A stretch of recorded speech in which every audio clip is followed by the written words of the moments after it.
Anyways, I swore off the spiritual videos yesterday. Here I am. It's addicting. But I've been addicted to worse things, I guess. So here we go. I've been thinking a lot about Chiron. I'm finding that a lot of the fears and the apprehensions, the issues that I'm having in pursuing my work is tied up in my wounding. And so I've been thinking about this a lot, and I just want to kind of share it with you. If you don't know, Chiron is the wounded healer. It's the archetype of the wounded healer. Where Chiron is in your chart would indicate, a location where you are carrying pain, a wound from past lives, most definitely from this one. Okay? And a lot of people don't want to touch on that because who in the F wants to deal with their deepest wounding? But I'm finding that it is a real hindrance to what I'm trying to get at, so I have to at this point. So look to see where Chiron lands in your chart. The first step is identifying that area, and it's this crazy thing where it is wounding to you, and it was likely a traumatic experience, but despite all of that, it can be kind of difficult to parse it all out. I didn't fully understand my wounding, my Chiron placement, until I had someone literally just spell it out for me word for word. Thebomb.com. Thanks. That's what it took for me to get that, okay? So don't be too upset if it's confusing and not super clear. Look to see where it is in your chart. Ask yourself questions.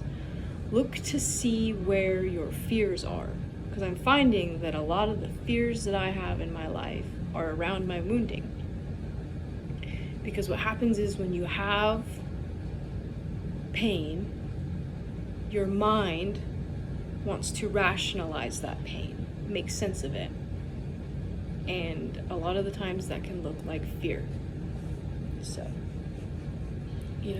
just like a brief overview of if it's in the third house, it's probably wounding around your communication or your intellectual body, or, if it's in the fourth house, that would indicate sort of like an unstable home environment, perhaps, where you grew up without, with a lack of emotional support, a lack of emotional stability, something like that. Those are examples, okay? So figure out where your wounding is. And then, how you heal it is this. You give yourself what you were denied in the creation of that wounding.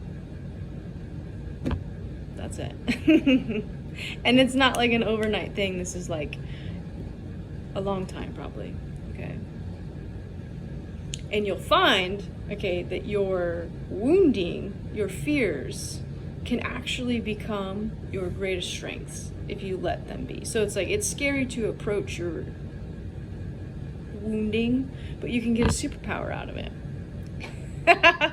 That's what we're doing here. We're unlocking superpowers, okay?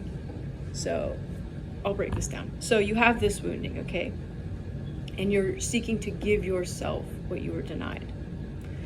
It could look like this. Let's say you have wounding in the third house, right? And perhaps you grew up, communicating emotions, communicating like physical needs, and like those things were you never felt like they were actually heard. Like what you said, what came out of your mouth actually didn't make a difference in your physical reality. That can manifest, in your adult life, is thinking that your words don't actually have value. You can be sitting in a meeting and have a really great idea, but you're afraid to share it because you feel like your words don't have power, like there's no value in them, perhaps. Or maybe you grew up in the modern school system and you were fucking terrible there, for the fact that the way that your brain works is actually very different than other people's. And it wasn't that you're dumb, it's just that it's different for you than it is for other people, and that can manifest as feeling like you're perhaps not smart enough to accomplish your goals. Just examples, you know what I mean? So how you heal this and how it turns into your superpower is this. Okay, so you grew up feeling like your words do not have value.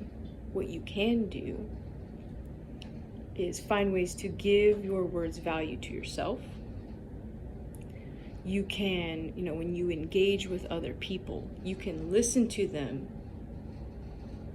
with the intensity that you had wished you had. Like, you can listen to people, hear everything that they're saying, let that influence what you do, right? Because you're letting their words have value, and you make sure that they know that their words are powerful to you.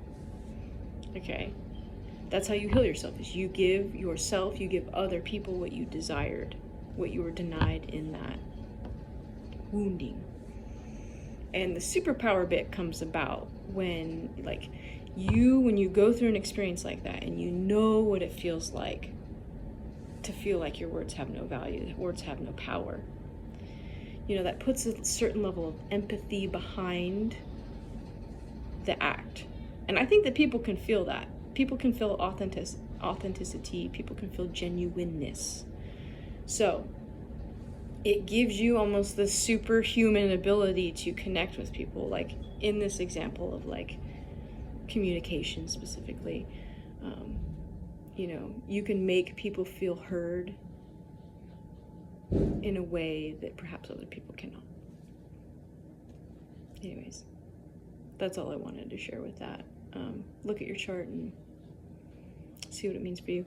I think that, my pursuit of this dream that I have, the one dream that I have, the pursuit of that is in some ways me healing a piece of my soul. It is me giving a piece of me, support and stability in a way that piece of me has never really experienced before.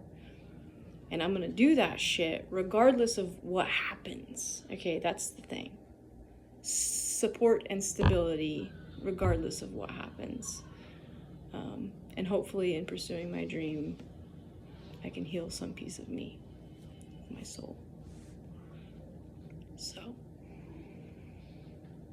anyways, have a good night. I swear this is it. I'm done. This is it.